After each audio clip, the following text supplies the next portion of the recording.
Hello, and welcome back to Introduction to Genetics and Evolution. In the previous videos, we've been trying to distinguish what fraction of phenotypic variance, how much of the variation you see in traits like height, skin color, etc., come from genetics versus the environment. In this video, I'll introduce you to what's referred to as the Breeder's equation. But first, let me recap a couple of points. Now, the trait variance we're interested in, so this is any trait you could be looking at, such as height, eye color, anything that you can quantify in some way, has some genetic fraction and some environmental fraction. And we can symbolize this with a very simple formula. Vp, which is the phenotypic variance, is equal to Vg, that's the fraction of the phenotypic variance that is genetic, plus Ve, which is the fraction of the phenotypic variance that comes from the environment. Now again, we want to quantify how much is genetic versus environmental. The concept I introduced last time was that of heritability. That is the proportion of the total phenotypic variance that is genetic.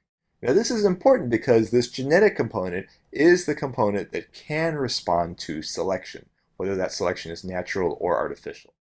Now again, since this is a proportion, it ranges from 0, meaning that all the variation is environmental, to 1, meaning all the variation you see is genetic in origin. Now, we talked about means of identifying this before, but a new means I want us to start looking at here is in response to selection. Now, this picture shows several students. The ones in white are girls, the ones in black are boys. The average height of this population, as you can see, is about 5 foot 7 inches. Now, let's imagine that we take the circled individuals here, that guy and that girl, and let's say they had a bunch of kids. What would we expect? How tall would those kids be? Now, one possibility is they would be, on average, about 6'0", just like their parents. That's a possibility. The other possibility is they might be 5'7" on average, just like the overall population. Now, these are two very different outcomes. Now, if height was purely determined by the environment, then we might expect this latter one. We might expect that the offspring would look like the original population because it didn't really matter who the parents were. In contrast, if height was purely genetic, then we might expect the kids to look just like their parents because they inherit the genes from their parents. Well, we can calculate heritability by looking at this response to artificial selection, by looking at individuals who are not representative of the original population, breeding them and seeing, what happens in terms of their offspring.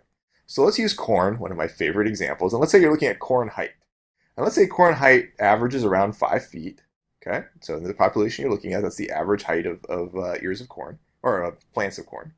Let's say you select a group of 7-foot tall corn and you breed them. Now, if the offspring of these 7-foot tall plants averaged 7 feet also, so you looked at a lot of individual offspring, on average they ended up having a distribution that looks something like this, right? Then that suggests that the variance that we see here is purely genetic. The heritability is 1, because you see the offspring inherit the traits of their parents completely. Okay? In contrast, if the height of the 7-foot plants were actually 5 feet instead, so instead the offspring looked more like this, then that suggests the variance in height is purely environmental, or heritability of 0. So this was a heritability of 0. I showed you previously the heritability of 1. What would happen if the height of the offspring of the 7-foot plants would average 6 feet? What might you expect heritability to be? Well, it's a very simple answer. Well, 5 feet meant it was 0, 7 feet meant it was 1, so 6 foot would unsurprisingly mean the heritability is 0.5. Right? Well, we can do the same thing and divide this up. That, again, if they average 5 feet, the heritability was 0. If they average 6 feet, it's 0.5. In between, if they're 5.5 feet, it would be 0.25. Essentially, what we're looking at is we're looking at the point from where we started, which was 5 feet. That was the starting population average. We're looking at the average of the selected group, which in this case was 7. And we're looking and seeing the offspring. How far did they get from the starting population average to the selected population average? The fraction of the way they make it is the heritability. And that is true. And that is actually how you can estimate the genetic component to whatever trait you're looking at. Now let me give you an analogy that might make this a little bit easier to see. This is a map of a subsection of the state of North Carolina where I live. So I live over here in Durham, North Carolina. That's where Duke University is. And let's say I was trying to go from Durham, North Carolina, along this interstate. This is I-85, I think. I can't remember. Let's say I was trying to go down to Charlotte, North Carolina. Now, if you start in Durham, you're trying to get to Charlotte. This is 150 miles away. That is similar to the selected group. So the starting thing was here. The place you were trying to get was over here. But let's say I only got to the city of Greensboro. I only got 50 miles from here. So what fraction of the way did I make it to my destination?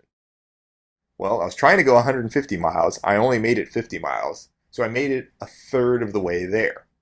Well, that's the same concept when you look at artificial selection and estimating heritability from it. That you're starting with a population average of 5.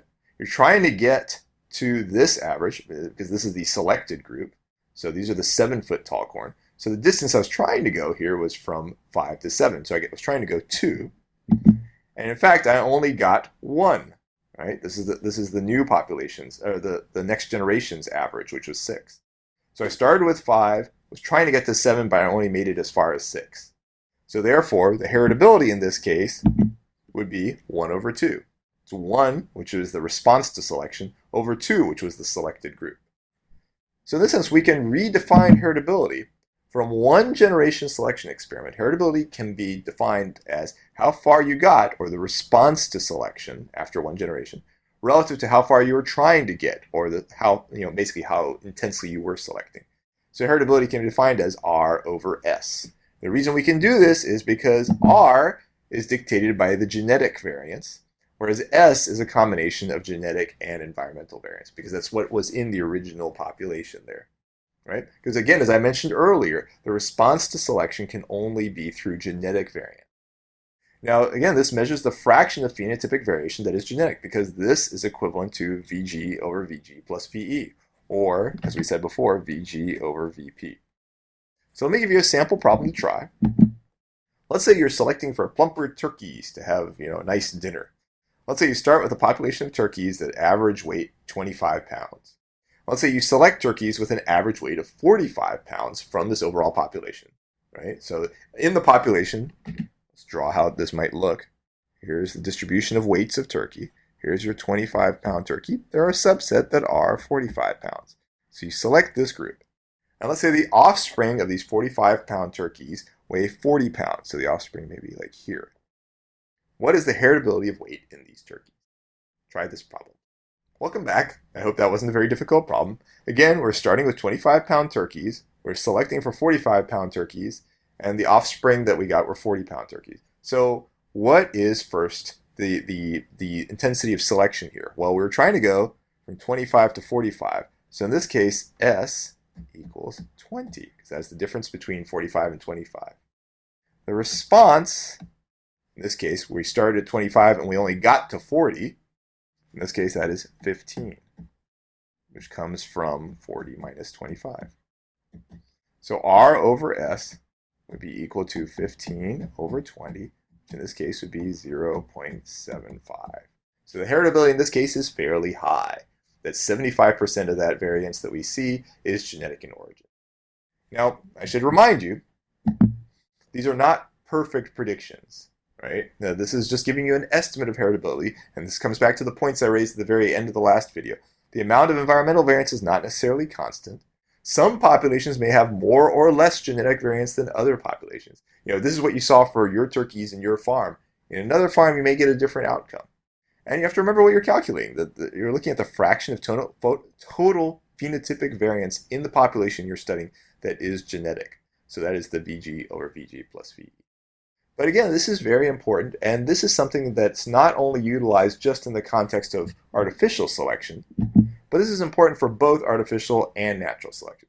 With artificial selection, these are very, very similar concepts. The breeder is choosing desirable traits and has organisms with the most extreme desirable traits breed to do them. So let's say, for example, you're trying to select for friendlier collies. You take your 2 friendliest collies and you breed them.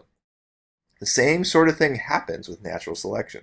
That particular traits will facilitate survival or reproduction, and organisms with the most extreme such traits end up having the most offspring. So the same principle applies. And again, the response to either kind of selection, whether it's natural or artificial, is always going to be in terms of the genetic variance. Well, thank you very much. I hope that was helpful.